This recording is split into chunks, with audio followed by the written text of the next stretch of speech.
4 3 2 1.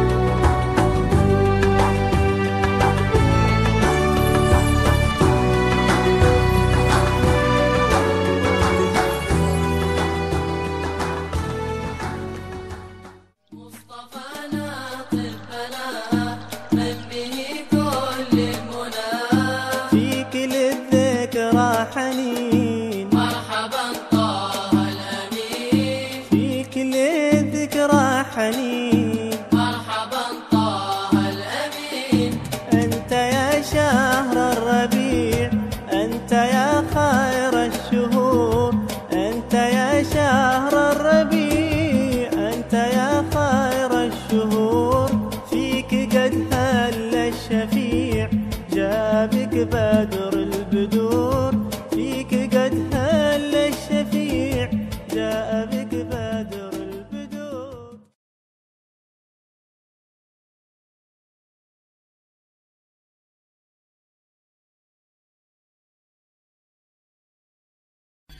بسم الله الرحمن الرحيم. الحمد لله. السلام عليكم ورحمة الله وبركاته. Waalaikumsalam warahmatullahi wabarakatuh. Alhamdulillah. Nahmaduhu subhanahu wa ta'ala hamdan natahayya'u bihi litalaqqi haqiqati ma'nal mahabbati. Alhamdulillah nahmaduhu subhanahu wa ta'ala hamdan natahayya'u bihi litadawuki haqiqati ma'na syauqi. Fassalatullahi wassalamu ala habibina wa syafi'ina wa maulana sayyidina Muhammad al-mab'uthi rahmatan lil alamin wa ala alihi al-muttahharina wa ashabihi at-tayyibin wa tabi'ina lahum bi ihsanin ila yaumiddin. Allahumma ya Rabbana akrimna warzuqna mahabbata habibika sayyidina Muhammad.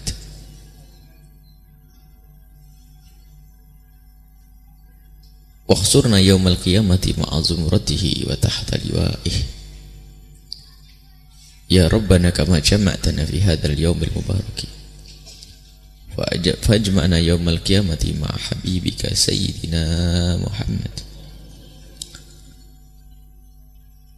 Allahumma ya Rabbana Allahumma ya Rabbana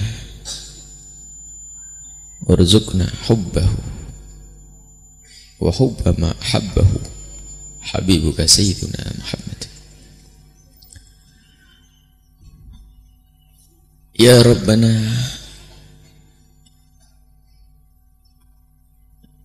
ya man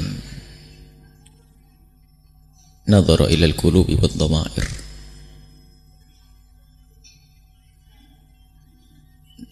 idda'ina ya Rabbana bi mahabbatika bil lisanina bi alsinatina wa anta ta'lamu ma fi qulubina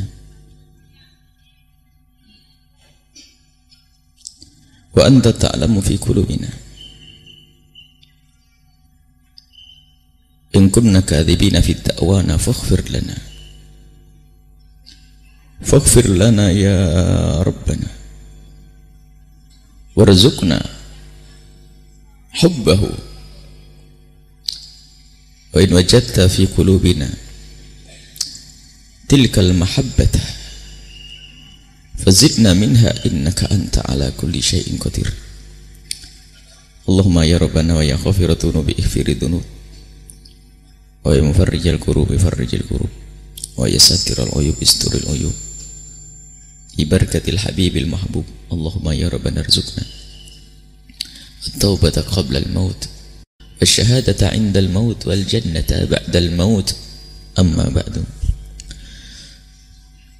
Hadirin hadirat kaum muslimin dan muslimat, para pendengar, para pemirsa dimanapun anda berada, kita masih berada dalam nuansa Maulid Nabi Sallallahu Alaihi Wasallam. kita dengar, kita saksikan di mana-mana marak umat Nabi Muhammad sallallahu alaihi wasallam berlomba-lomba untuk mencari kedekatan dengan nabinya, yaitu dengan berusaha untuk menampakkan kegembiraan hatinya dengan bermacam-macam acara lahir berupa perayaan Maulid Nabi sallallahu alaihi wasallam. Maka kita pun juga harus berlomba untuk mencari kedekatan kepada Nabi. Dan yang menjadikan kita dekat secara sesungguhnya bukan sekedar perayaan, akan tapi hati yang merayakannya. Karena perayaan yang dilakukan oleh kaum muslimin dimanapun berada sebetulnya maksudnya adalah untuk menunjukkan apa yang ada di dalam hatinya, dari pengagungan, penghormatan, kecintaan kepada Nabi sallallahu alaihi wasallam. Akan tetapi siapapun yang merayakan Maulid Nabi dengan hati yang tidak sambung dengan Nabi, maka itu bukanlah perayaan yang sesungguhnya. Maka untuk membenarkan perilaku lahir kita, untuk membenarkan aktivitas zahir kita di dalam perayaan Maulid Nabi ataupun di dalam kita menjalankan sunnah Nabi sallallahu alaihi wasallam, ada yang perlu kita benahi, yaitu hubungan hati kita dengan Rasulullah. Hubungan apa itu? Yaitu hubungan kecintaan kepada Nabi sallallahu alaihi wasallam. Kita semua harus berusaha untuk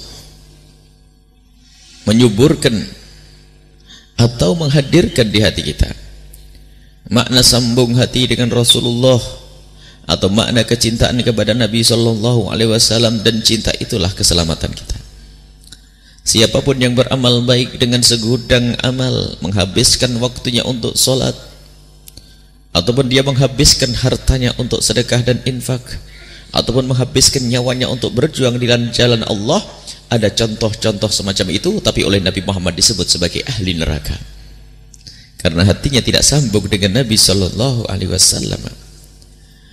Mengikuti Nabi Muhammad adalah tanda cinta, akan tapi cinta bukan mengikuti Nabi sallallahu alaihi wasallam. Dan mengikuti Nabi sallallahu alaihi wasallam baru benar dan ada artinya jika kita sudah benahi hubungan hati kita dengan Nabi. Maka pada pagi hari ini di mukadimah singkat dan minggu-minggu seterusnya kita akan mencoba terus menyirami, memupuk sesuatu yang ada di hati kita dari kerinduan kepada Nabi sallallahu alaihi wasallam. Jika tidak ada itu hati, itu cinta, maka kita berusaha untuk membuktikan, untuk menghadirkan di hati kita sesuatu yang selama ini kita aku, yaitu mengaku cinta Rasulullah sallallahu alaihi wasallam, akan tapi kita tidak pernah mencoba mencermati hati kita.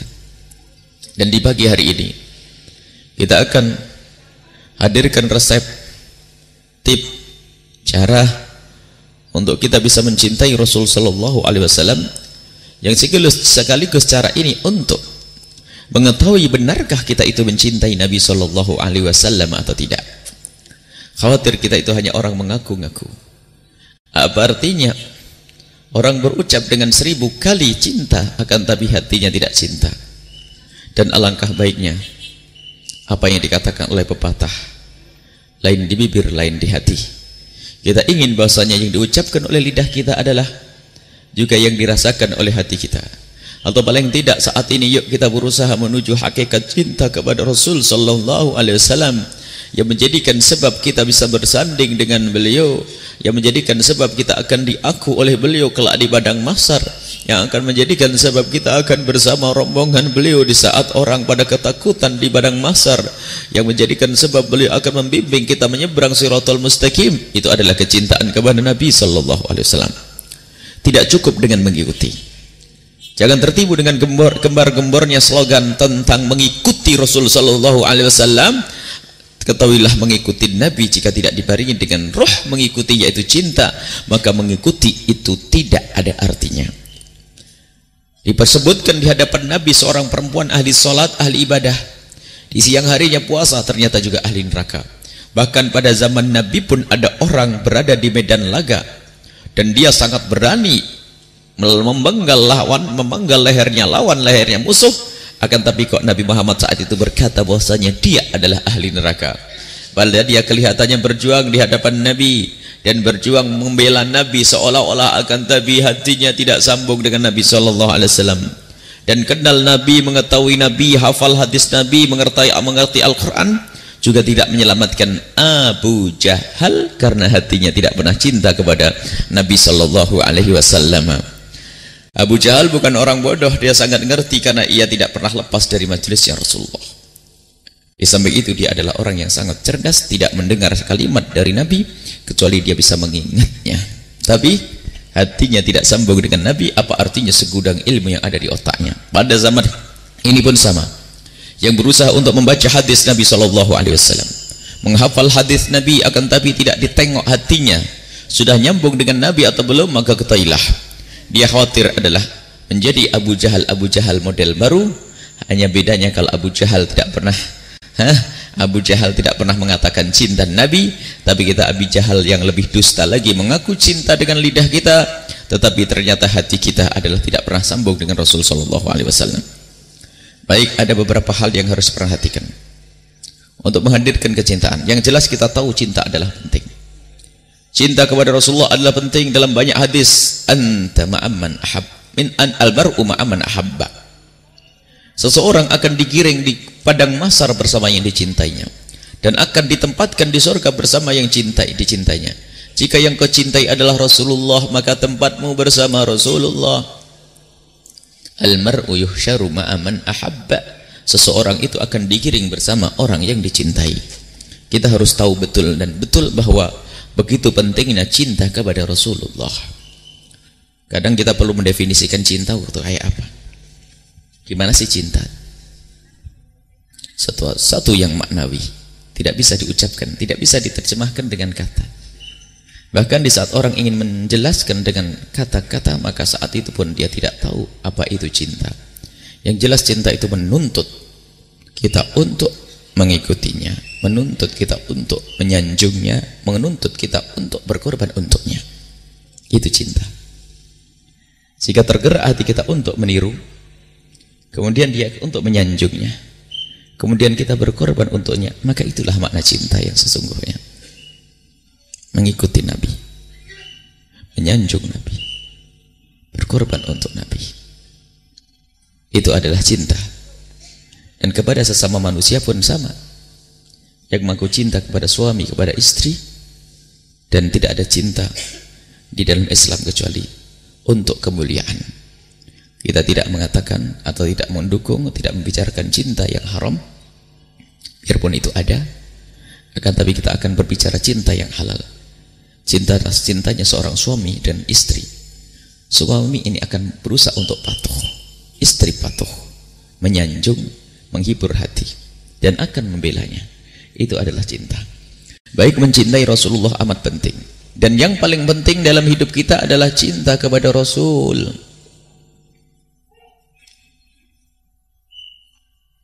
Anak, diri kita, harta, harus di bawah kecintaan kita kepada Rasul sallallahu alaihi wasallam. La yu'minu ahadukum hatta akuna ahabba ilaihi min walidihi wa waladihi wan nasi ajma'in wa nafsihi allati baina jambayhi.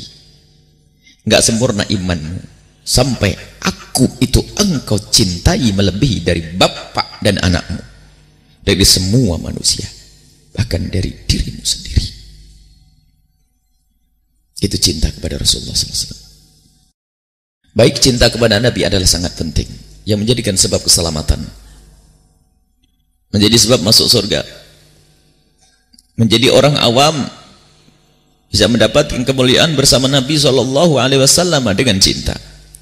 Jadi harus kita fahamkan di hati kita begitu pentingnya cinta kepada Rasulullah. Dahulukan ini daripada istilah mengikuti. Maka agar kita rajin bagaimana mencari cinta. Orang mengikuti Nabi belum tentu mencintai. Ingat, tapi kalau mencintai pasti mengikuti. Untuk menghadirkan cinta ada beberapa hal yang harus kita perhatikan. Satu, yang pertama, karena ini resep sekaligus untuk koreksi diri kita. Sudahkah kita benar mencintai Nabi? Yang pertama adalah memohon kepada Allah agar Allah memberikan kepada kita kecintaan kepada Rasulullah sallallahu alaihi wasallam.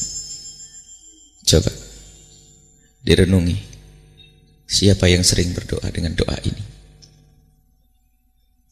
Kami yakin semuanya sering berdoa agar diberi oleh Allah rizki yang banyak, ya. Sholat duha dihubungkan sama duit, baca surat Waqiah duit, datang ke rumahnya kiai minta ijazah agar tokonya laris, duit. Pengen istri yang solehah, suami yang soleh. Istrinya soleh, suaminya soleh, dia masuk neraka, apa artinya? Baik, kenapa kita minta harta kepada Allah, minta duit? Karena kita anggap penting. Dan tidak salah selagi mintanya masih kepada Allah. Akan tapi yang mengaku cinta kepada Nabi dan menganggap cinta itu penting, kok nggak pernah minta cinta kepada Allah? Jangan-jangan selama ini kita bohong mengaku cinta kepada Rasulullah. Buktinya kita tidak pernah menengadahkan tangan minta, ya Allah berikan ke hatiku kecintaan kepada kekasihmu Nabi Muhammad. Allah, kalau anda minta duit sehari 5 kali, maka minta cinta harus lebih dari itu, karena cinta kepada Rasulullah lebih penting dari itu semua. Sudah atau belum? Ini pertanyaan sekaligus koreksi yang belum. Berarti kita semua kayaknya pembohong aku cinta. Sebab kalau orang menganggap itu sesuatu yang penting, berharga, bernilai, akan selalu teringat dia akan hal tersebut dan akan selalu menginginkannya untuk ia mendapatkannya, karena menganggap itu cinta penting. Kecuali cinta hanya di lidah saja, aku cinta Rasulullah, mahabbah Rasulullah, hadir maulid sana, hadir maulid sini, Masya Allah. Akan tapi mana yang dirasakan oleh hatinya? Saat inilah kita benah diri, dan jangan ditunda esok hari. Banyak-banyaklah mohon kepada Allah, ya Allah berikan kepadaku kecintaan kepada kekasihmu Nabi Muhammad. Dan ulama-ulama kita terdahulu mengajarkan bukan doa-doa itu saja, akan tapi doa bukan saja cinta kepada Nabi Muhammad, ditambah ya Allah cintakan kepadaku semua yang dicintai oleh kekasihmu Nabi Muhammad, dan bencikan kepadaku semua yang dibenci oleh kekasihmu Nabi Muhammad. Bahkan kadang mereka begitu rindunya kepada Nabi sampai doanya kadang unik tapi hakikat, ya Allah pertemukan aku dengan kekasihmu Nabi Muhammad biarpun dalam mimpi-mimpiku. Allah, mana kita pernah berdoa kayak begitu? Doanya doa rizki, panjang umur, duit, sehat, rizki, anak soleh. Mana doa meminta kepada Rasulullah agar diberi cinta kepada Rasulullah? Rusaknya moral bangsa, rusaknya perilaku kita ini karena tidak nyambung dengan uswatun hasanah Nabi SAW. Sungguh kalau putra-putri kita mencintai Rasulullah dengan sesungguhnya dan Nabi Muhammad yang diidolakannya, maka anda tidak perlu banyak menasihati, karena putri anda akan mencari cintanya secara otomatis. Dia akan berdandan sesuai dandanan yang dicintai Rasulullah, dan dia akan bergaul sesuai yang diinginkan Rasulullah, dan dia akan berbuat sesuai dengan yang diajarkan oleh Rasulullah, karena putra putri anda kenal Nabi. Sekarang permasalahannya putra putri kita pun tidak kenal Nabi SAW. Jangan salahkan putra putri kita, salahkan bapak ibunya yang kurang mengajari kenal Nabi SAW. Baik, yang pertama memohonlah kepada Allah. Memohonlah kepada Allah. Bahkan para ulama-ulama terdahulu mengajarkan bukan saja memohon cinta kepada Allah, bahkan memohon untuk bisa ziarah ke Makkah, ke Madinah pun diminta kepada Allah. Minta agar digiring di padang mahsyar bersama Rasulullah. Allah,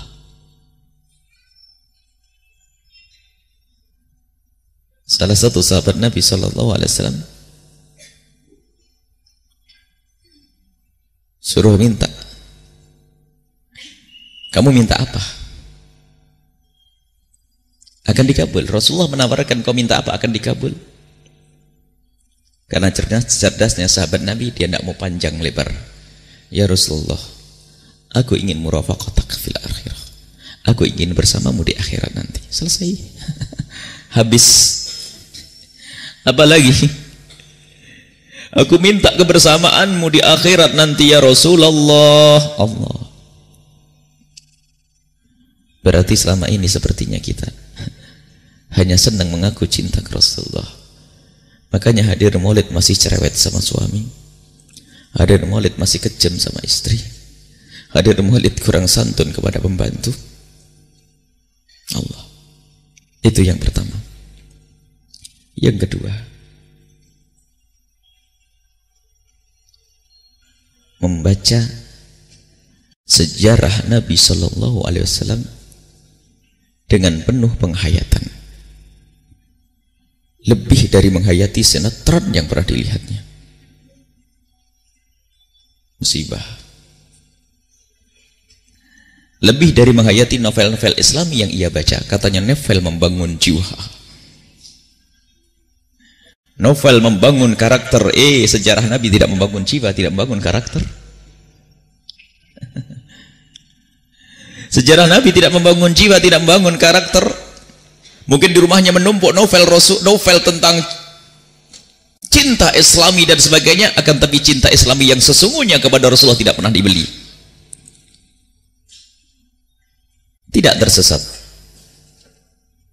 tapi telah salah mengutamakan. Tapi dikhawatirkan hatinya tidak sambung dengan Nabi Shallallahu Alaihi Wasallam. Jadi membaca sejarah Nabi dengan penuh penghayatan. Ada sejarah kecil dibanding, bukan kecil sejarahnya. Sejarah Nabi semuanya gede. Akan tapi ada sekelumit sejarah seperti Simtud Durar, Maulid Tibai Al-Barzaji. Itu hanya sekelumit sejarah dari segudang sejarah indah Nabi Shallallahu Alaihi Wasallam. Sekelumit. Bukan itu yang kami maksud. Dan itu pun harus membaca Simtud Durar, Ad-Tibai misalnya, atau Al-Barzanji. Baca. Tapi kita menginginkan bahasanya lebih dari itu. Membaca sejarah perjalanan Nabi Shallallahu Alaihi Wasallam yang penuh dengan pendidikan, pelajaran, membangun jiwa yang sesungguhnya. Sejarah hidup Nabi Shallallahu Alaihi Wasallam sebelum lahir, saat lahir, di saat masa kecil Nabi, menjelang diangkat jadi Rasul, saat menjadi Rasul, awal perjuangannya, itu contoh semuanya. Lapar Nabi, kenyang Nabi, semua ada contoh untuk kita. Membaca sejarah Nabi Shallallahu Alaihi Wasallam, tolong, jangan sampai tidak baca sejarahnya Rasulullah. Dan kami himbau kepada siapapun yang sering mengadakan maulid dan marhabanan, jangan dibiarkan waktu berlalu begitu saja hanya mengutamakan genjringnya. Der. Genjringnya berkali-kali, waduh, berjam-jam. Tapi mana kenal Nabi Sallallahu Alaihi Wasallam? Kami himbau kepada siapapun yang mengadakan perayaan maulid Nabi, perayaan pembacaan maulid, Barzanji, Tibai dan lainnya, tolong ada satu orang yang lidahnya fasih berdiri untuk menjelaskan satu bab, dua bab, tiga bab, satu persatu setiap kali pertemuan. Karena apa? Agar mereka menghayati apa yang dibaca, dan itu menumbuhkan kecintaan, agar tahu itu loh cerita tentang Rasulullah SAW. Sebab mungkin ada seorang hafal akan tapi tidak pernah merasakannya. Dan memang membaca salawat sudah cukup, akan tapi kita perlu membaca sejarah Nabi dengan hati. Kita tidak membaca sejarah Nabi dengan akal. Banyak membaca sejarah Nabi dengan akal. Ada tokoh-tokoh penulis sejarah Nabi, akan tapi mereka tidak sambung dengan Nabi SAW. Jadi mereka membaca sejarah Nabi dengan akalnya, menulis buku sejarah Nabi SAW, akan tapi di dalamnya adalah penodaan terhadap Nabi SAW. Bisa menulis sejarah Nabi SAW. Nah, kita ingin membaca sejarah Nabi dengan hati kita, pemahaman, rasakan. Jadi insya Allah siapapun yang mengadakan perayaan, mengadakan pembacaan maulid, tolong ada satu yang berdiri, yang menjelaskan. Dan di dalam menyampaikan pengajian diutamakan orang itu harus lebih tinggi dari yang lainnya, agar diketahui mana yang ngomong, dan agar lebih mengena, agar tidak jadi fitnah. Nabi SAW biasa kalau ingin menyampaikan sebuah kebenaran, kalau tidak naik di keledainya atau di ontanya, di kudanya, beliau berdiri di tempat yang lebih tinggi dari yang lainnya. Satu berdiri menjelaskan bab yang pertama di dalam Maulid Tibai, cerita tentang ini. Allah. Berikutnya ini, biarpun hanya 10 menit, 15 menit. Itu pun kayaknya kurang dilakukan. sehingga tidak terbangun kecintaan yang sesungguhnya kepada Nabi sallallahu alaihi wasallam. Dan kami tidak berbicara tentang itu, kami ingin berbicara tentang membaca sejarah lebih luas. Sudahkah kalian semua membaca sejarah Nabi sallallahu alaihi wasallam yang lebih besar daripada Simtutural Dibai Barzanji? Itu pertanyaan. Barangkali pertanyaannya terlalu terburu-buru. Ada pertanyaan yang sebelumnya harus disampaikan. Sudahkah Anda memiliki buku sejarah Nabi selain Simtutural Dibai Barzanji? Oh, di pertanyaan ini saja belum bisa jawab kayaknya. Bagaimana akan ngaku cinta kepada Rasul sallallahu alaihi wasallam? Sudah beberapa tahun yang lalu kami selalu informasikan, cobalah sisihkan uang untuk sambung dengan Nabi sallallahu alaihi wasallam, beli buku sejarah Nabi yang ditulis oleh seorang alim, Syekh Muhammad Said Ramadan Al-Buti, dengan judul Fikih Sirah. Fikih Sirah. Dan ingat, ada Fikih Sirah yang dikarang oleh selain dari beliau. Fikih Sirah karangan Dr. Buti. Dan itu jelas-jelas ada, dan karena para santri sudah banyak yang punya. Ada lagi Insan Kamil, Al-Insan Al-Kamil karangannya Sayyid Muhammad bin Alawi Al-Maliki. Dan katanya sudah ada terjemahannya. Cari itu buku agar kenal kepada Nabi sallallahu alaihi wasallam. Itu menumbuhkan kecintaan kepada Rasul sallallahu alaihi wasallam. Paksakan untuk bisa beli itu semuanya. Hei para orang tua, takutlah kepada Allah. Anda bisa membelikan HP untuk anak-anak Anda. HP harganya berapa? 100.000. Allah, nggak dipakai sama anak-anak. Kadang dengan HP pun anak kita menjadi bermaksiat. Rela membelikan HP lebih dari satu untuk anaknya, dapat semua yang sudah gede. Tapi kalau tidak pernah membelikan buku sejarah Nabi sallallahu alaihi wasallam, jangan-jangan Anda tidak ingin anaknya masuk surga. Utamakan itu. Kalau beli jangan satu. Kalau satu semuanya beralasan lagi dibaca kakak, jadi adiknya nggak membaca. Beli yang banyak. Jika Anda punya anak, satu di Bandung, satu di Jogja, satu di Jakarta, beli 3. Kirimi dan katakan kepada mereka, nak, ini adalah hadiah istimewa untukmu. Dan sering-sering telepon. Sudah kau baca belum? Dan wajibkan mereka harus membaca setiap hari. Allah, jangan kalah dengan sinetron. Kayaknya kalau sudah anak-anak zaman sekarang istiqomah di dalam menyaksikan sinetron, menghancurkan moral, bukan membangun jiwa. Barangkali kalau kita larang 100% susah. Akan tapi sekarang untuk mengimbangi, yuk membaca sejarah Nabi, hingga pada akhirnya nanti dia akan jenuh dan bosan dengan sinetron. Kita wajibkan, kita tes, dan setelah hatam diulang lagi, setelah hatam diulang lagi. Setahun sekali hatam nggak apa-apa, karena bukunya lumayan tebal, tapi dibaca terus. Dan kelebihan dari kitab sirah itu ada fawaid tarbawiyah, faedah-faedah tentang pendidikan, faedah-faedah tentang fikih yang dihadirkan oleh Dr. Buti. Tolong dibaca itu buku. Beli, wajib. Kalau tidak bisa beli, nanti panitia menyiapkan. Dibagi-bagi, tapi tetap bayar.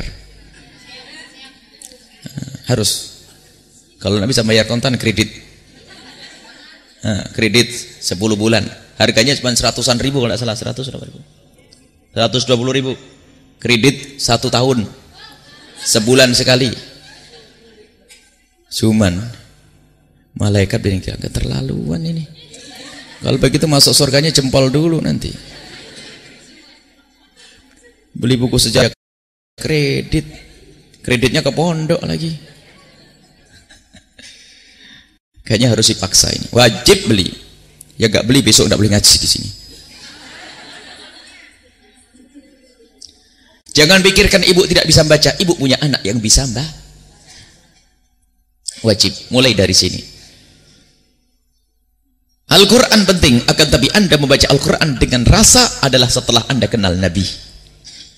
Membaca hadis penting, akan tapi Anda bisa membaca hadis dengan rasa kalau Anda sudah kenal Nabi dengan hati. Orang kafir senang Al-Qurannya menghafal beberapa hadis, bahkan konon menghafal Quran Allah. tapi hatinya tidak nyambung dengan Rasul sallallahu alaihi wasallam. Abu Jahal hafal hadis, hafal Quran. Kalau Abu Jahal hidup zaman sekarang adalah profesor dalam ilmu hadis dan ilmu tafsir. Abu Jahal. Tapi hatinya tidak nyambung dengan Nabi sallallahu alaihi wasallam. Jadi semuanya wajib membeli buku. Kalau tidak nanti pesan. Kalau memang tidak ada, tolong bisa pesan kepada tim dakwah ataupun membuat panitia sendiri. Pokoknya wajib. Ya, disediakan. Kalau bisa disediakan nanti beli, insya Allah ada. Cuman intinya harus punya. Itu saja, sudah. Buku fikih sirah karang Dr. Putri dan dibaca, disampul yang bagus, ditempatkan yang mewah sampai anak-anak pada penasaran ini buku apa. Baca dan suruh membaca satu persatu. Dan juga tadi kami ingatkan kepada para pemimpin marhabanan dimanapun berada, tolong dibiasakan, karena sebetulnya nasyid dibaca itu untuk mengumpulkan orang, tujuannya untuk mendengar tausiah. Sekarang kebalik, nggak ada tausiahnya, musibah ya.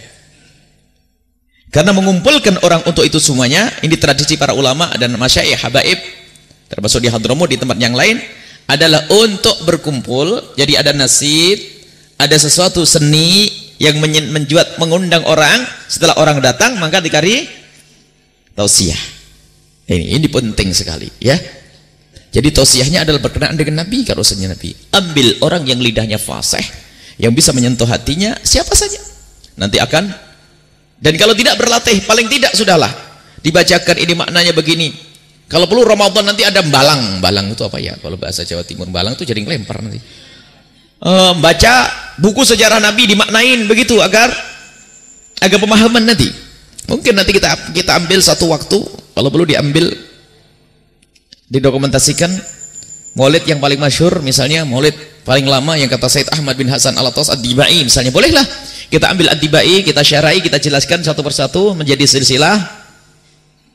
Nanti nunggu itu akhirnya ustadznya pada nunggu itu, nggak mau berusaha, sudah batal, nggak jadi itu, nggak ada, sudah biar baca sendiri ustadznya, terjemahkan sendiri, nangin nuntuk kapan Bu yang keluarkan CD tentang maulid Dibai. Nanti akhirnya tidak ada program membaca maulid dibarengi dengan syarahnya. Sudahlah, pokoknya kita serahkan para ustadz membaca itu dan tolong disyarahi. Baik, membaca sejarah Nabi harus biasakan, ambil waktu yang khusus untuk baca sejarah Nabi sallallahu alaihi wasallam, karena itu membiasakan hati kita dengan Rasul agar kita semakin cinta. Dan semua orang tahu bahwa yang tak kenal maka tak sayang. Nggak bisa aku mencintai sesuatu atau seseorang, aku pingin orangnya apa, nggak tahu kayak apa, nggak tahu, bohong, nggak bisa, harus tahu Rasul sallallahu alaihi wasallam. Dan ternyata semulai dari ujung rambut sampai ujung kaki, mulai dari lahir sampai beliau meninggal, sebelum lahir dan setelah meninggal, semua mengundang cinta. Yang ada pada Nabi semua ngundang cinta. Baik, kemudian setelah itu yang ketiga, bacalah sholawat sebanyak-banyaknya kepada Rasulullah. Sholawat yang berkualitas. Sholawatnya di apa saja? Sholawatnya siapa saja, boleh sholawat Ibrahimiyah, sholawat di dalam sholat yang sering Anda baca, atau sholawat nariyah, atau sholawat tibil kulub, atau sholawat yang lainnya. Jangan tergoda dengan orang yang mengatakan sholawat nariyah adalah sholat syirik. Itu kasihan orang yang nggak paham bahasa Arab, nggak ngerti bahasa Arab. Dan membuat sholawat itu adalah bukan sesuatu yang haram, karena Imam Bukhari pun ternyata setiap menyebut nama Nabi Muhammad, beliau menuliskan di belakangnya sallallahu alaihi wasallam. Dan sallallahu alaihi wasallam adalah sholawat, tidak pernah diajarkan oleh Rasulullah, tapi oleh Imam Bukhari diabadikan di dalam kitab sahihnya. Ini menunjukkan bahwasanya membuat sholawat sendiri juga boleh, asalkan ngerti maknanya dan tidak bertentangan dengan syariat. Dan alhamdulillah ulama sudah membuat sholawat. Sholawat yang berkualitas itu bagaimana? Sholawatnya orang yang sudah berdoa tadi, dan sholawatnya orang yang sudah membaca sejarah Nabi, sehingga waktu membaca sholawat itu ingat Rasulullah. Allahumma salli ala Sayyidina Muhammad, yang pernah dipukuli di depan Ka'bah. Allahumma salli ala Sayyidina Muhammad, yang pernah lapar 3 hari 3 malam. Allahumma salli ala Sayyidina Muhammad, ingat Rasulullah terus waktu berselawat. Bukan Salam Muhammad sambil nonton sinetron. Salam Muhammad. Yang penting 2.000, 3.000. Bukan itu. Hadirkan Rasul sallallahu alaihi wasallam. Itu yang menumbuhkan cinta. Dan ada jaminan dari Allah.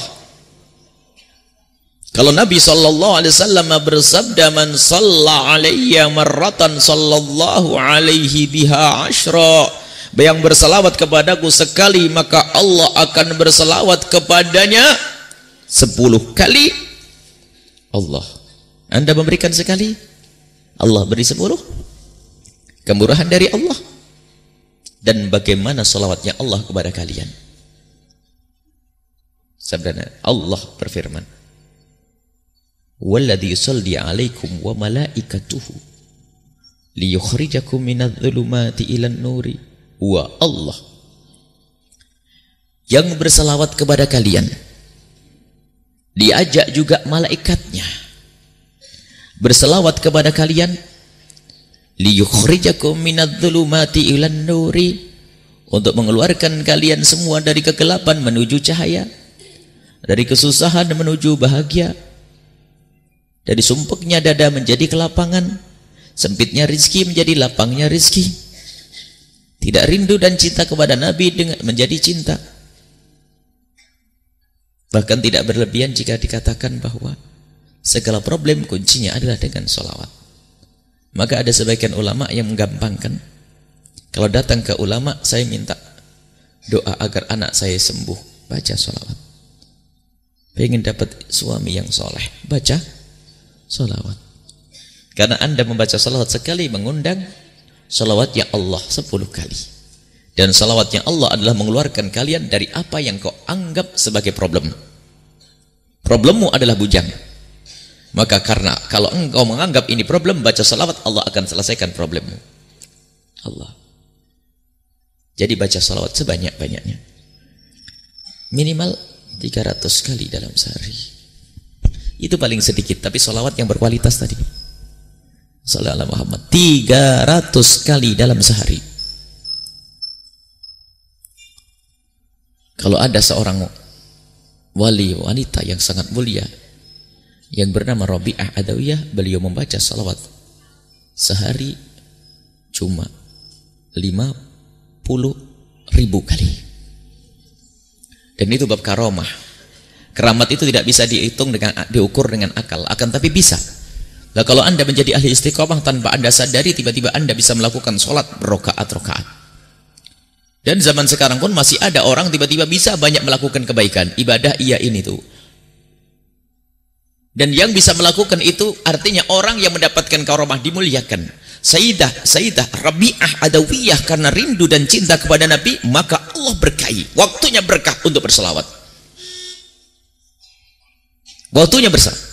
Jadi yang bisa bersalawat itu artinya dipilih oleh Allah. Tidak semua orang bisa bersalawat. Yang bisa 50.000 itu biarpun waktunya sama 12 jam, artinya dipilih oleh Allah. Waktu menjadi manfaat berkah. Namanya karomah. Imam Nawawi mah umurnya pendek tapi karangannya berjilid-jilid. Orang bingung, nggak bisa akal itu mencerna. Sebab dulu belum ada komputer, belum ada alat ketik. Kalau nulis tuh pena dicelupkan, satu huruf dicoretkan. Tapi Imam Nawawi tulisannya berjilid-jilid, bingung kita. Profesor hari ini pun belum selesai membacanya, satu judul bukunya. Bagaimana Imam Nawawi mengarangnya. Dan bahkan orang bertanya, ini kalau dianggap menulisnya saja, dijejer mulai Imam Nawawi lahir sampai meninggal, itu akan mendapatkan setiap hari berarti harus nulis 20 halaman. Seandainya dari lahir beliau itu menulis langsung, padahal tidak. Kemudian orang bertanya, kapan belajarnya? Kapan murajaahnya? Allah. Sementara beliau diriwayatkan dari beliau melakukan sholat puluhan bahkan ratusan rakaat setiap malam. Loh, kapan lagi? Itu namanya karomah. Jadi ada sebagian hamba Allah yang dimudahkan oleh Allah melakukan kebaikan dan waktu baginya berkah.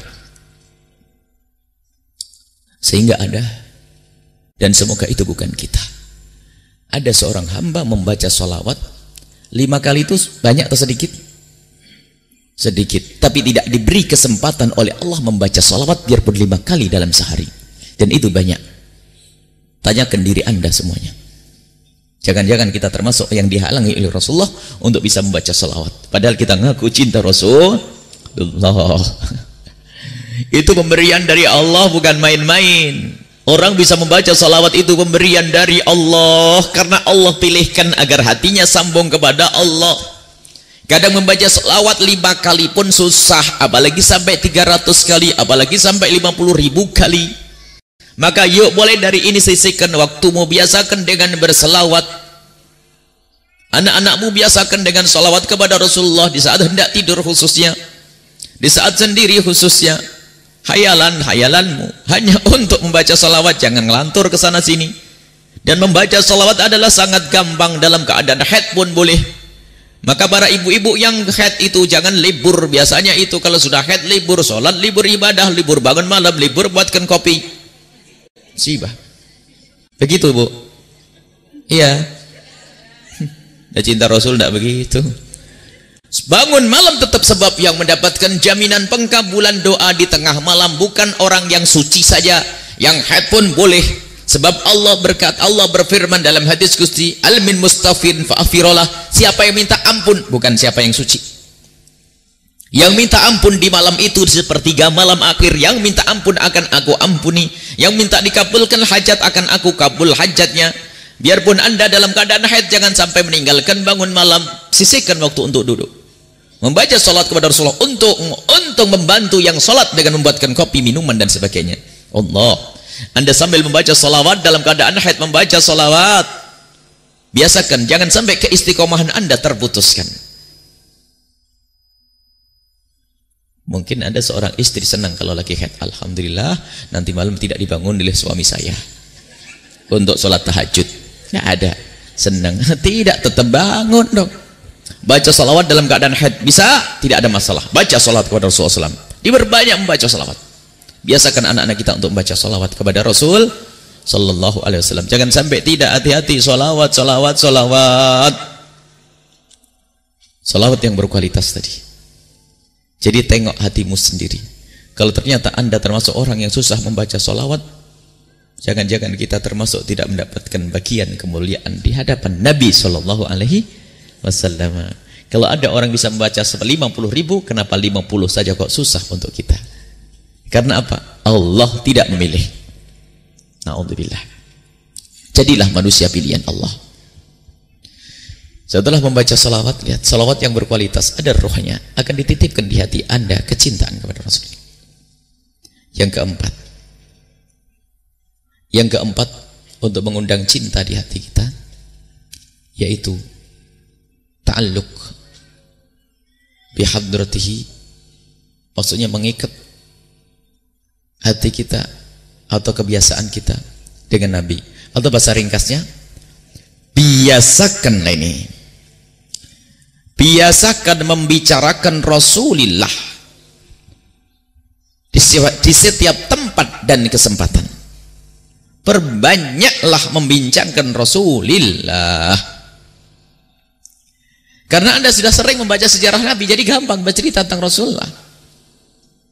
Contoh saja itu, ada orang sebuah keluarga, Pak Haji, Bu Haji. Pak Haji, sekarang Bu Haji mulai senang bola kadang-kadang, aneh kan?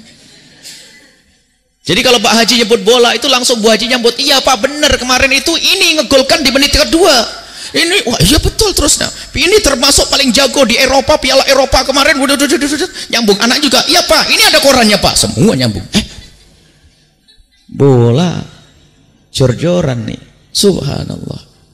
Tapi di saat bercerita tentang Nabi Muhammad, diem, menghayati.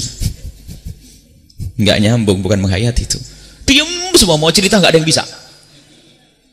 Sebab Nabi Muhammad mesti cerita, iya Rasulullah, waktu di perang Uhud begini, bahkan ada yang begini, ada yang begini. Walah, hidup rumah kita dengan Nabi selesai. Biasakan bicarakan Nabi, biasakan Nabi, dikit-dikit Rasulullah, dikit-dikit Rasulullah. Loh, dengan kebiasaan semacam ini akan menyambungkan hati kita kepada Nabi Sallallahu Alaihi Wasallam.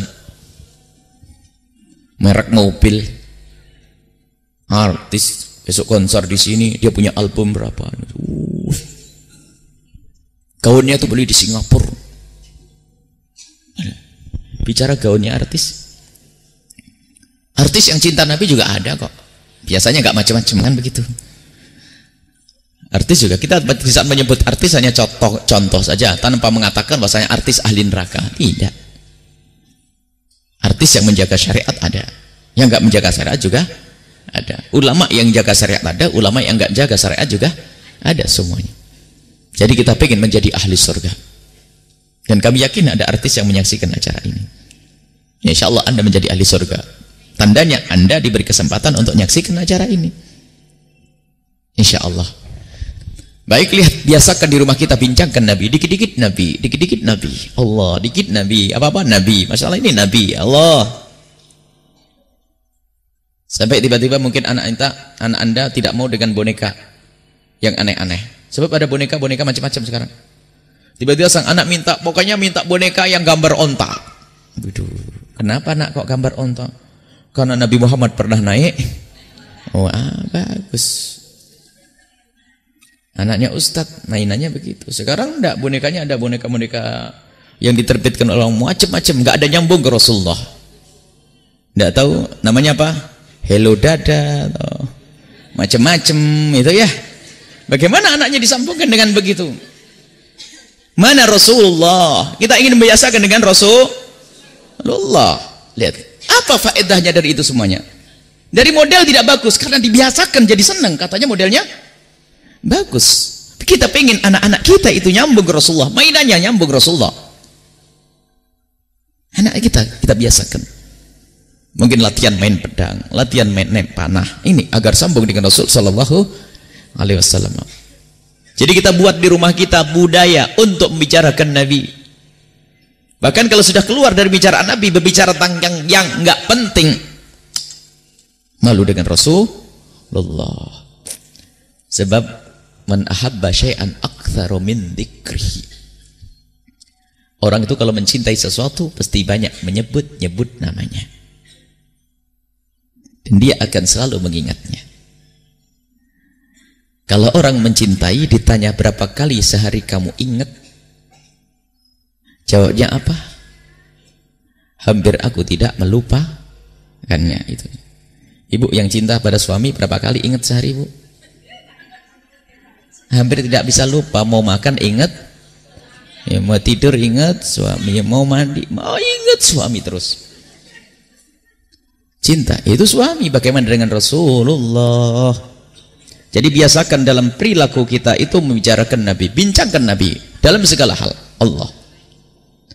Kalau anak Anda sudah terdidik dengan ini semua yang dibicarakan Nabi, ternyata besok pagi anak kita yang gadis itu mau belanja baju, dia semalam sudah diskusi, baju apa sih yang bakal disenangi oleh Rasulullah. Enggak usah dinasihati, Bu. Lah kalau enggak kenal Nabi Muhammad, semalamnya bicara tentang artis, bahkan kata ibunya, cakep banget ya, bagusnya begituan, padahal baju setengah badan yang kelihatan macam-macamnya. Sudah begitu dibilang bagus sama ibunya, oh bagus ya, kelihatan cantik tuh. Mikir dia, aku harus kayak dia biar cantik. Besok beli baju pulang, ibunya masuk neraka duluan. Allah. Jadi bincangkan Nabi di rumah kita, biasakan membicarakan Rasulullah di rumah kita. Baik, ini adalah silsilah, insyaallah pertemuan yang akan datang kita akan sebutkan tanda cinta. Kemudian tanda cinta insyaallah di pertemuan yang akan datang. Inilah bagaimana kita menumbuh suburkan kecintaan. Yang pertama adalah berdoa memohon kepada Allah sebanyak-banyaknya. Untung-untung dengan menyantuni yatim piatu, fakir miskin, atau dengan bersedekah di tempat-tempat mulia. Karena ada kisah seorang Majusi penyembah api, ternyata pada suatu ketika dia berinfak dan sedekah untuk orang yang sambung dengan Nabi sallallahu alaihi wasallam, yaitu umat Nabi sallallahu alaihi wasallam. Ternyata gara-gara dia bersedekah itu menjadi mendapatkan hidayah. Jadi tolong bantu dengan sedekah, dengan amal baik, agar kita diberi oleh Allah kecintaan yang sesungguhnya. Tengok di kiri kanan Anda, mungkin ada seorang fakir, khususnya dari fakir ahli bait Rasulullah sallallahu alaihi wasallam. Karena kisahnya seorang awalawiyah, seorang wanita dari ahli bait Nabi sallallahu alaihi wasallam yang fakir, kemudian minta ke tempatnya seorang muslim, minta makan, tidak dikasih. Akhirnya datang ke tempatnya orang Majusi, dikasih. Ternyata orang Majusi gara-gara memberikan kepada si fakir ahli bait tersebut, menjadikan sebab ia mendapatkan kecintaan kepada Rasulullah sallallahu alaihi wasallam, lalu bersahadat di pagi harinya. Jadi intinya kita minta. Yang kedua, minta kepada Allah agar bercinta. Yang kedua adalah membaca sejarah. Yang ketiga, bersalawat. Yang keempat adalah membincangkan Nabi sesering mungkin. Itu akan mengundang kecintaan kepada Rasul sallallahu alaihi wasallam.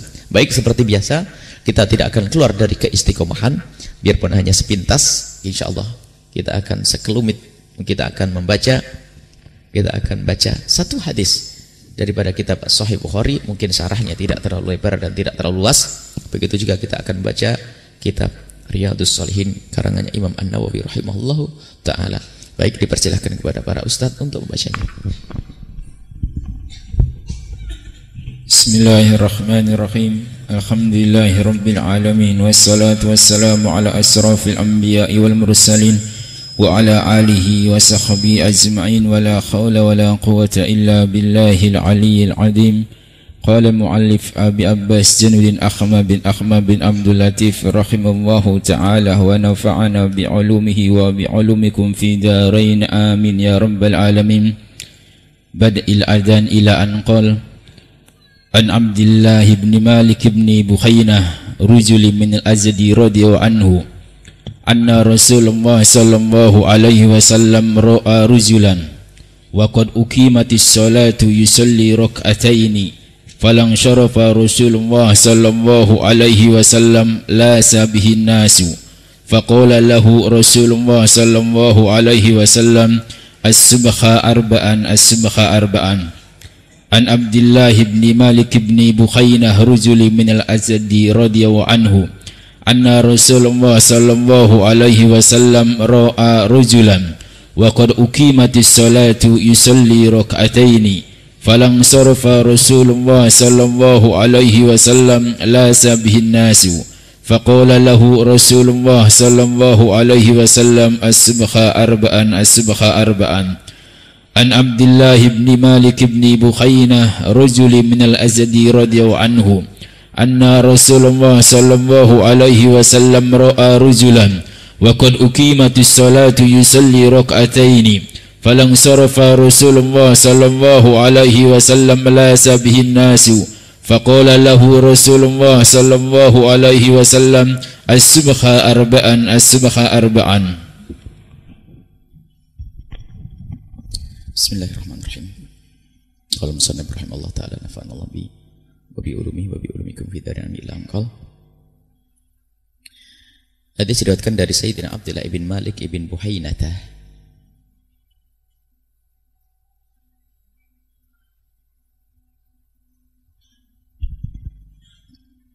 Apa? An rajulin. Kayaknya ada yang terbuang.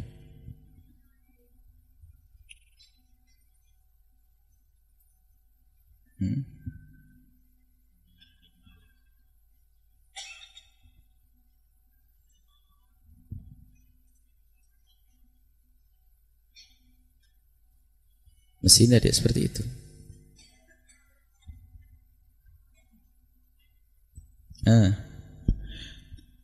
An Abdullah bin Malik ibn Bukhainah. Beliau adalah rajulin, seorang laki-laki minal Azdi. Beliau adalah seorang laki-laki minal Azdi. Disebutkan beliau adalah seorang laki-laki dari Azd. Apa yang dilakukan laki-laki tersebut?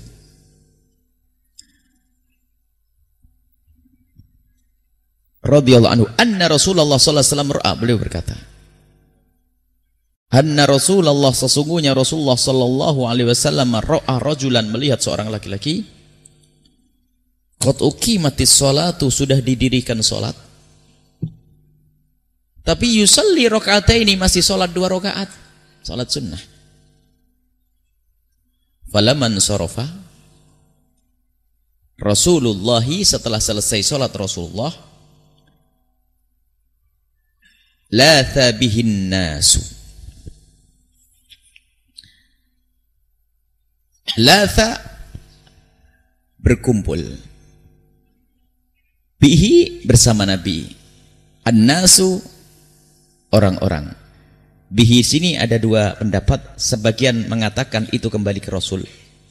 Ada satu orang laki-laki sudah dirikan sholat, kok masih sholat sunnah. Jadi kalau sudah qomat itu didirikan, jangan melakukan sholat sunnah. Tapi ini orang masih melakukan sholat sunnah, hukumnya akan kita jelaskan. Setelah selesai sholat, orang pada berkumpul di laki-laki tersebut. Kau sholat apa? Dalam riwayat lain disebutkan bahasanya itu berkumpul ke Nabi, bertanya, ya Rasulullah, gimana itu orang tadi sudah didirikan sholat kok masih melakukan sholat sunat? Maksudnya begitu. Artinya, intinya, kisahnya ada satu orang sholat subuh sudah didirikan, qomat sudah ada, sudah imam melakukan sholat fardu, kok dia masih melakukan sholat sunnah. Bagaimana ini hukumnya ya Rasulullah? Rupanya Nabi Muhammad SAW bersabda, faqala Rasulullah SAW, Nabi Muhammad bersabda, hamzahnya dipanjang itu, subhu arba'an. Apakah sholat subuh itu 4 rakaat?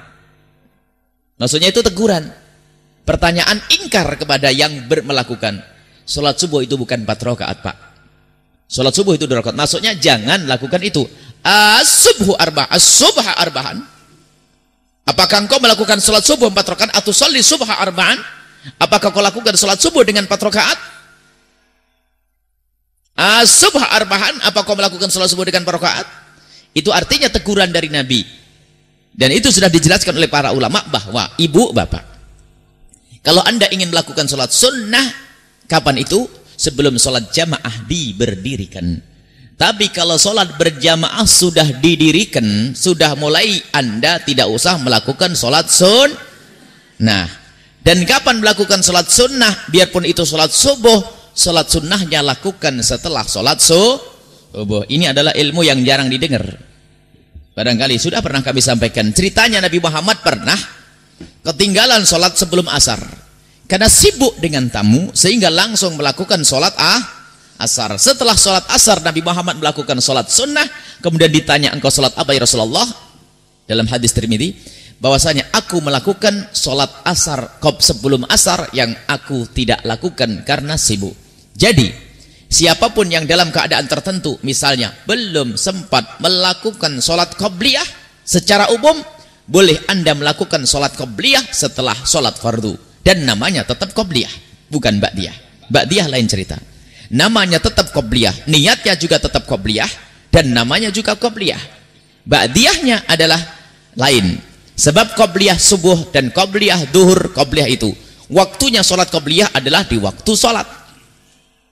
Asalkan masih di dalam waktunya, maka itu namanya qobliyah dan bukan qadha.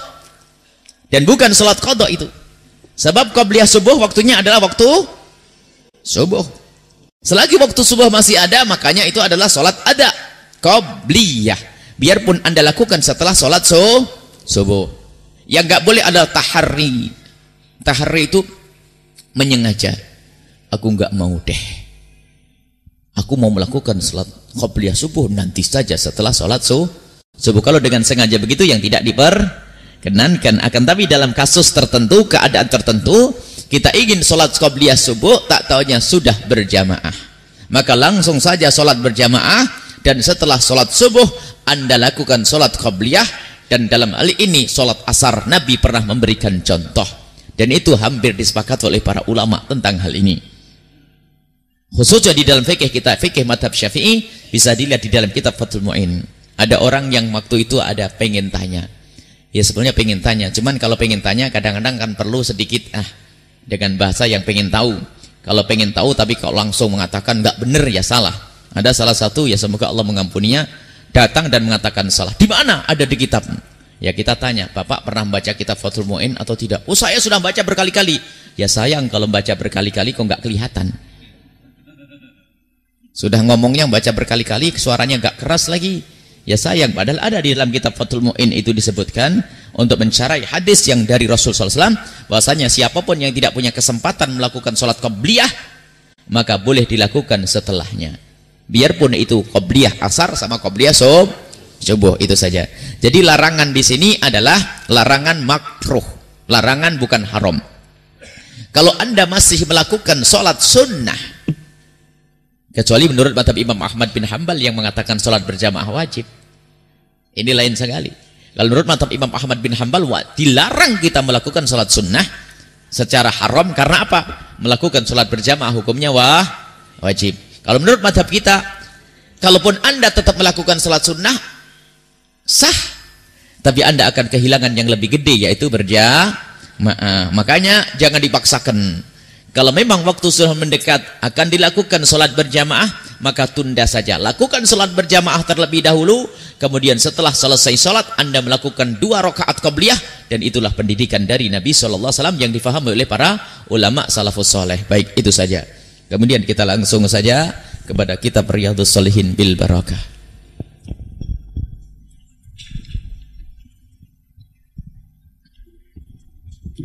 Bismillahirrahmanirrahim. Qala musannif rahimahullah taala nafa'anallahu bi wa bi ulumihi wa bi ulumikum fi dari amin ila anqal. Kita masuk bab kedua di dalam masalah al-islah bainan nasi, untuk mendamaikan di antara manusia. Tugas besar as-suluh, mendamaikan. Seperti halnya penfitnah pengadu domba, tempatnya di neraka.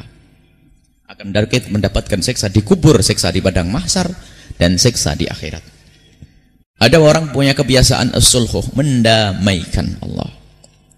Wa an Ummi Kulthumin binti Uqbah ibn Abi Mu'aid. Dari Ummi Kulthum binti Uqbah radhiyallahu anha, semoga Allah meridhoinya. Qalat, beliau berkata, sami'tu Rasulullah, aku mendengar Rasulullah sallallahu alaihi wasallam yaqulu, berkata, laisal kadzdzab, tidak disebut sebagai pendusta, alladzi, orang yang berdusta tapi tujuannya yuslihu, untuk mendamaikan bainan nasi, di antara manusia. Allah fayanmi khairun, yanmi, dia mengada-ngada perkataan, khairan, yang membuahkan kebaikan. Mengada-ngada, yanmi, mengada-ada. Kalau yunammi, menfitnah, ngadu domba. Beda ya kalimatnya. Yanmi, mengada-ada, tapi khairan, kalimat yang baik. Misalnya apa? Ini 2 orang bermusuhan, sudah lama bertahun-tahun, tiba-tiba ngomong, ente punya teman dulu mana? Teman apaan? Lah, kok teman apaan? Wah, kenapa? Ana sudah 2 tahun tidak ngomong dia. Loh, tapi kok dia selalu ngomong? Ana itu berasa salah. Ana punya teman baik dengan saya, kok sering nyebut-nyebut ente? Yang benar. Iya, bohong modal ini. Tapi bohongnya adalah untuk mempertemukan 2 orang yang bermusuhan. Tapi sudah kita bahas pertama. Ingat, untuk mempertemukan di dalam kebaikan. Tapi suluh untuk iblis, macomblang, masuk neraka duluan. Ada titip salam dari cewek tuh, awas. Ada gua neraka ini, hati-hati. Jangan sampai ini salah paham. Kalau tidak kita batasi begini, nanti bablasan. Wah, ini suluh, ini dapat ilmu dari Buya mendamaikan. Salam nih. Oh, neraka. Hati-hati. Jadi mendamaikan untuk kebaikan. 2 yang berselisih, 2 yang bersengketa, damaikan. Kakak adik, saudara dengan saudara, Allah sering. Au yaqulu khairan, atau berkata baik untuk kebaikan biarpun dengan bohong. Muttafaqun alaih, hadis diriwayatkan oleh Imam Bukhari dan Muslim. Wa fi riwayat Muslim, dan dalam riwayat Imam Muslim, ziyadatun, ada tambahannya. Qalat Siti Sayyidah Ummu Kulthum, perawi Sayyidah Ummu Kulthum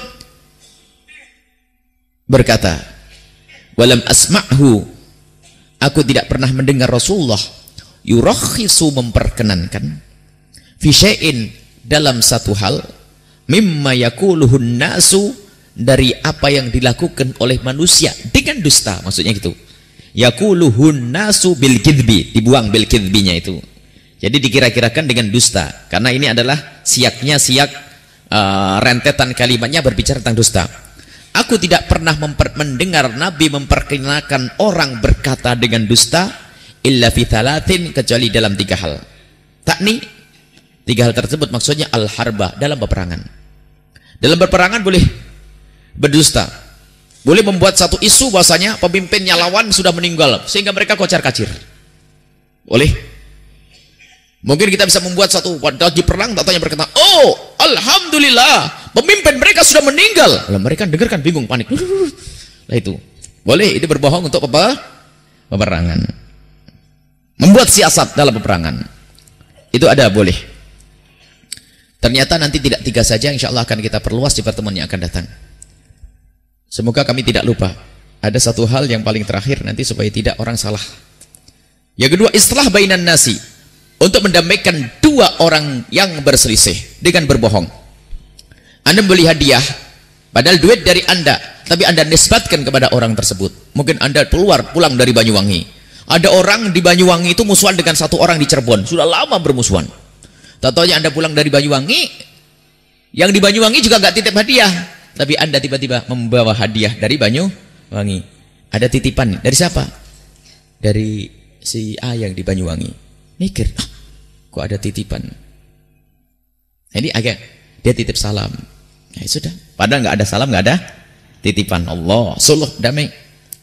Bahkan jika ada orang berjuang untuk mendamaikan dua orang yang berselisih, jika dibutuhkan dengan uang sampai habis, dia boleh mengambil dari duit zakat. Boleh mengambil dari duit zakat. Nah ini, dengan berhutang. Jadi orang punya hutang, habis duitnya untuk mendamaikan dua orang berselisih, maka hutangnya itu menjadikan dia sebab boleh mengambil zakat atas nama orang yang punya utang. Ya Islam. Wa hadithur rajul imra'atahu, Allah, indah. Seorang laki-laki ngomong dengan istrinya. Mbak, pahami ini. Dia pun istri bapak hitam, bilang saja, Umi sekarang mama semakin putih. Ini senang udah. Bohong ya? Istrinya pada bingung, putih apanya? Misal. Tapi itu nyenangkan.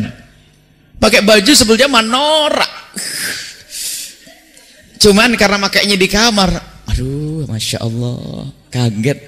Kirain bidadari turun. Jangan diteruskan. Kadang-kadang memang orang turun dari comberan, nggak enak. Memang ada orang biasanya gojlokan terus dengan istrinya, itu ya janganlah. Jadi tolonglah menyenangkan kalau ngomong yang enak sama istri itu. Jadi ngomong itu padahal tidak ada itu, indah. Sama seorang istri pun begitu. Subhanallah. Bahkan tidak dosa kalau mengatakan, sungguh engkau yang paling aku cintai. Misalnya orang istrinya 2 atau 3 atau 4, dia kalau ketemu istri yang pertama, engkau adalah yang paling aku cintai. Engkau yang paling cintai.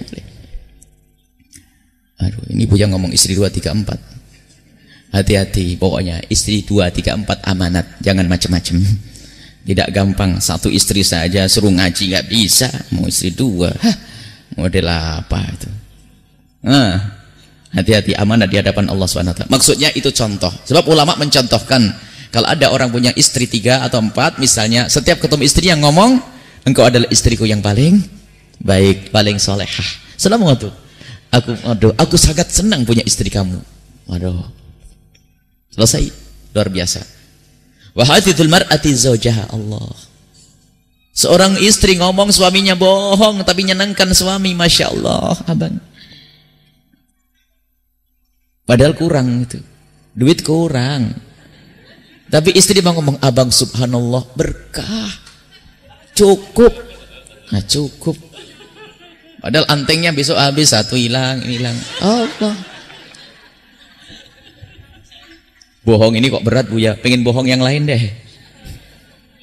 Kalau bohong misalnya, bohong nyiksa, cukup bilang nggak cukup, kurang ajar.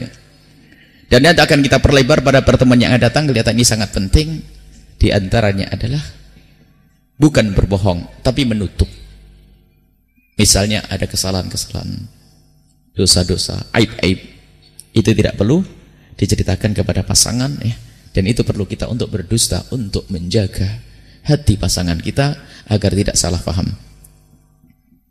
Insya Allah akan kita bahas pada pertemuan yang datang. Mohon diingatkan, ini masalah penting untuk menjaga hubungan suami istri, baik berpedoman dengan kaidah damai.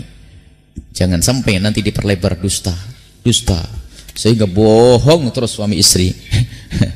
Bohong untuk kebaikan, maksudnya yaitu tadi, ya biarpun Masya Allah, ya tetap dia ngomong Masya Allah, abang suamiku Masya Allah, abang baik, abang ini istriku Masya Allah kau baik. Bahkan kalau ngomong, tidak ada di dunia ini seperti engkau.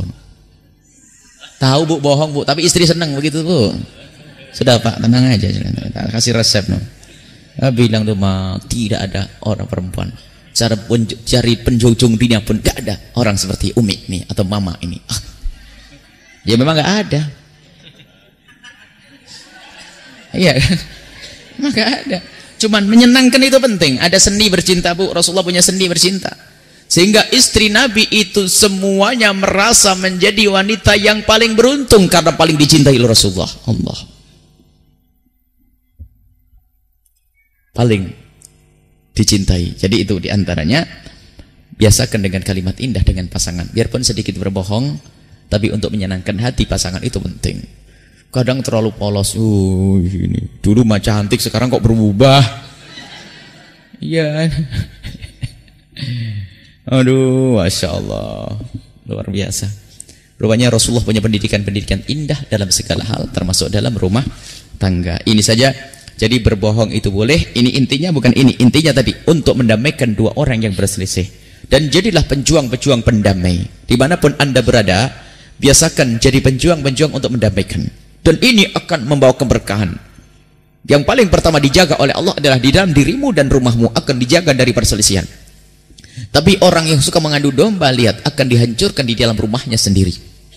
Hati-hati ngadu domba. Ada orang ngomong sedikit saja jadi orang perang. Memang nasibnya mulut kotor. Tahu enggak? Apa? Ini kemarin ya, yang ngomong katanya ente begini. Bener tak? Yang bener. Iya, kurang ajar. Wah, musuhan. Padahal mau ngomongnya biasa. Yang biasa, dia seperti itu, biasa jelek. Tapi ibu ya saya baik.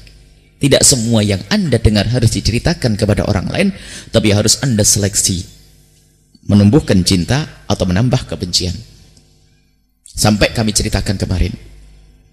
Jika Anda seorang ustadz, kok Anda dijaili oleh satu orang? Anda tidak perlu bercerita kepada murid-murid Anda. Kenapa? Yang dikhawatirkan kecintaan murid-murid Anda akan menjadi emosi, sehingga diam-diam murid Anda membenci orang yang berbuat dolim kepada Anda. Berarti diam-diam Anda menanamkan kebencian, ngadu domba. Jadi Anda tahan. Termasuk para suami, kalau ada problem jangan langsung cerita kepada istri, karena khawatir istri ngedendam sampai nggak ujung, nggak ada habis-habisnya. Anda sudah akur. Karena wanita itu lemah. Lemahnya itu dari lemah karena nuraninya, kelembutan hatinya. Udah, kok dibegituin abang? Kamu sudah berbuat baik. Kurang ajar. Padahal Anda bisa langsung legowo dalam waktu singkat. Tapi karena Anda sudah terlanjur bercerita kepada istri, maka diam-diam ini makna ngadu domba. Kenapa? Anda menanamkan kebencian istri kepada orang tersebut. Jadi ternyata bercerita itu harus hati-hati, harus kita pikirkan. Tidak semua yang kita dengar kita ceritakan. Intinya, selagi membuahkan kemaslahatan, mempertemukan hati, ceritakan. Itu kaidahnya. Biarpun harus dengan berdusta, itu adalah kemuliaan. Wallahu a'lam bishawab.